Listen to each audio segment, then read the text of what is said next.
Welcome to battle number 5 of week number 2 of the FnF Oreburgh Gate Draft League preseason. This battle is going to be pitting Crit's team, which is Cleveland Escavaliers, versus Lilith's team, which is Kiss of Death. As a reminder, the Z Pokemon available in this battle is Skrelp with Z Attack Privilege, and then on Kiss of Death, Vulpix with Z Any Privilege, and Bonsly with Z Attack Privilege. It does look like Crit has a rather slow team, which means that maybe we'll see a Trick Room. There's Sableye, Solosis, Pumpkaboo to an extent, Graveler, Skrelp, Machoke. All of them are pretty slow. While Lilith does have some slow Pokemon, I don't know if she's going to run Trick Room, considering some of the Pokemon on the team are fast, or at least not super slow to take advantage of Trick Room. So that's something we might be able to see in this matchup. Another interesting thing in this matchup, of course, is the presence of Gothitelle. However, Crit does carry 2 Ghost types. With those Ghost types, he actually might be able to pull off not getting trapped by Gothitelle. Sorry, I said Gothitelle. I meant Gothorita. Being trapped by Gothorita as frequently as one might normally get trapped. On Lilith's team, it does look like Spritzee could be a very valuable Pokemon in this matchup. Not any Fairy resists minus Skrelp. So that's something also that might be something... a Pokemon that I'm looking at. Overall, quite a few Ghosts in this matchup, and looks like it'll be an interesting one, so let's jump right in. In terms of leads, I'm thinking maybe Graveler to set up rocks might be one lead. Bonsly could be another lead. We'll see.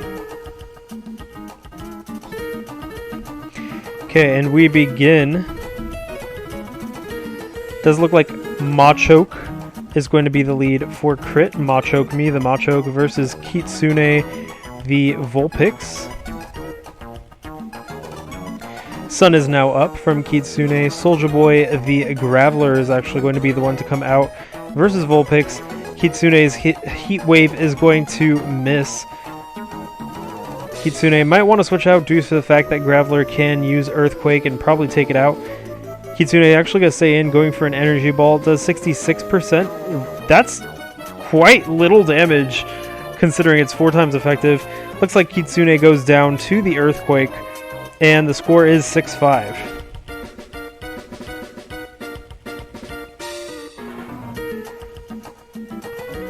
We don't know if Sun is up for 5 turns or 8 turns. Polter, the... Frillish is going to come out though, and with a Giga Drain, down goes Soldier Boy.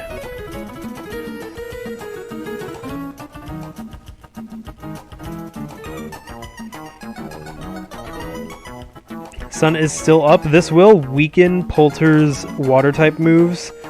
Shrelp, the Skrelp, is the next Pokemon to come out.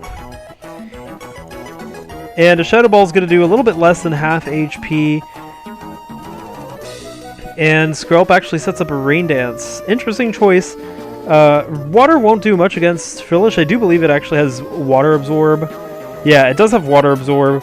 So Shadow Ball is going to bring Skrelp down to 10%. But Skrelp powers up a Z move, and it's going to hit Polter with that Acid Downpour, doing massive damage, taking it down to 14%. It is resisted due to the fact that it's a Ghost type. So both of these water types are brought down to pretty low HP right now. Polter's going to go for one more Shadow Ball, bringing down Skrelp, however, and the score is now 4-5.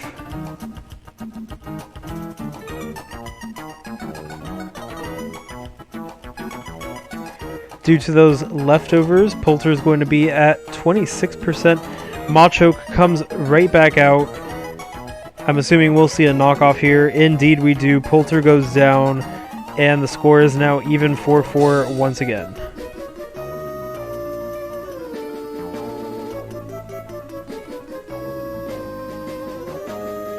Looks like Machoke got burned by its Flame Orb, activating Guts causing it to hit like a truck.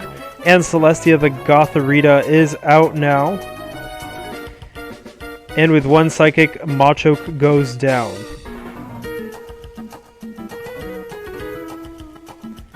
Yeah, due to the fact that there was no Eviolite there, I think maybe if Machoke held an Eviolite, it might have been able to tank that Psychic.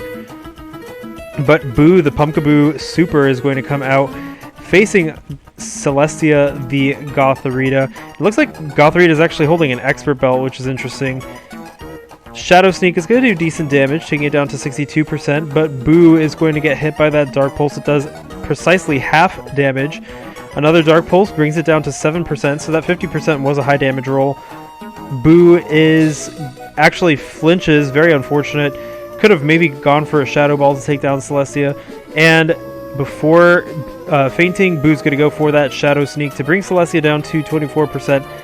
Celestia going for that Dark Pulse, and down goes Boo. Score is now 2-4.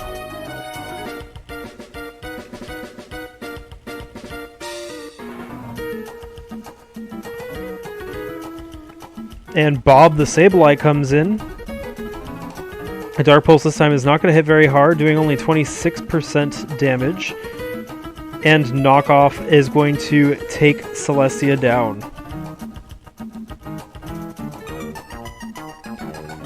Score is now 2-3. It does look like Sableye is holding some leftovers. It can be bulky by means of NFE Cup, but Spritzy comes out. It does have a super effective Moonblast. Taunt is not going to work versus Spritzy due to the fact that it has Aroma Veil. And Spritzy is actually going to go for that Moonblast. It does massive damage, taking Sableye down to 78%.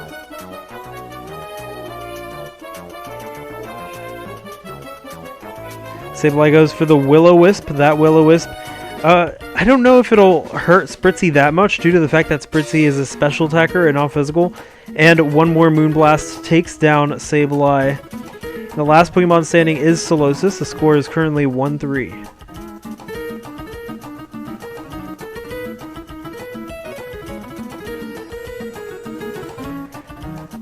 And Solosis comes out. WTF is this? The Solosis taking a Moonblast. It doesn't do half HP, so Solosis will be able to recover a little bit, but it does have to be careful of that special attack drop from Moonblast. And Trick Room is up. Both of these Pokemon very slow, but Solosis being a little slower. And Solosis is going to go for that Shadow Ball. It does get that special defense drop. And Moonblast is going to bring it down to 14%. Solosis might be able to recover a little bit and let burn damage accumulate, but it will be very tough for it to continue recovering, especially due to the fact that, yep, critical hits can happen, and they do, as we see here. That is the nature of Pokemon. And that is the battle. It's a 3-0 victory for Lilith's team, which is Kiss of Death, over Crit's team, which is Cleveland Escavaliers. Good match. Very, lots of trading back and forth. Not a lot of slowing down. Lilith just went for a lot of just straight up attacking. And yeah, it was interesting to actually see that Trick Room go at the end, especially considering Spritzy and Bonsly are pretty slow. But yeah, a good match and a good way to continue into the other battles of Week 2. There's still a few more. Tune in for those. This is Noel from My Coronet. See you then.